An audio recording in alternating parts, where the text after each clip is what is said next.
Pour comprendre la colère des travailleurs indépendants, Damien Mignot et Nicolas Corbard ont rencontré une coiffeuse qui explique ces difficultés. Certains envisagent même de quitter ce régime et de prendre une couverture maladie à l'étranger. Bonjour. Depuis plusieurs semaines, le téléphone de Véronique n'arrête pas de sonner. Donc sinon, le départ est toujours à 9h. On part à 9h pile, donc il faut vraiment être bien à l'heure. Comme d'autres indépendants, elle a décidé de partir en guerre contre le RSI. Parce qu'on n'entend pas souvent malheureusement parler de nous et qu'on est comme tout le monde, quoi. On entend tout le temps les routiers, les agriculteurs, l'administration bouger, mais nous jamais. Donc j'ai dit là, c'est parti, il faut qu'on bouge aussi et c'est comme ça que c'est venu, quoi. Il faut dire que depuis son lancement en 2008, le régime social des indépendants multiplie les mécontentements.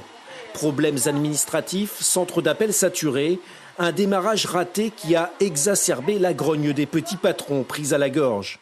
En 2014, Véronique a acquitté au RSI 9 298 €, soit 46% de son chiffre d'affaires. Au bout d'un moment, on ne peut plus, quoi. Le problème, c'est ça, c'est qu'il y a plus de sorties que de rentrées. On est là à faire attention pour acheter, dès qu'on a quelque chose à acheter, une tondeuse, un ciseau. Voilà, il faut tout calculer maintenant. Alors qu'il y a quelques années, on achetait sans regarder quand même trop à la dépense, quoi. On pouvait travailler correctement, quoi.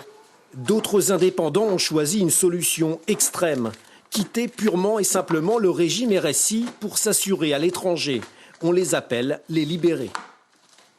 Donc un libéré, c'est simplement quelqu'un qui a décidé de ne plus être assuré à la sécurité sociale française et qui a décidé de prendre une assurance, une sécurité sociale étrangère ou privée, et qui est simplement sorti du système français, qui fait sa retraite par capitalisation s'il le souhaite. Une liberté qui s'appuierait sur les fondements mêmes du RSI, comme quoi il pourrait être régi par le code de la mutualité et non celui de la sécurité sociale. S'ils ne justifient pas de leur statut, soit ils ne sont pas enregistrés au code de la mutualité et de fait doivent être dissous, parce qu'ils sont obligés d'être inscrits au code de la mutualité, comme le disent les textes qui ont été retranscrits des traités européens, ou ils sont bien enregistrés au code de la mutualité, et donc effectivement c'est des mutuelles, et de fait ouverts à la concurrence.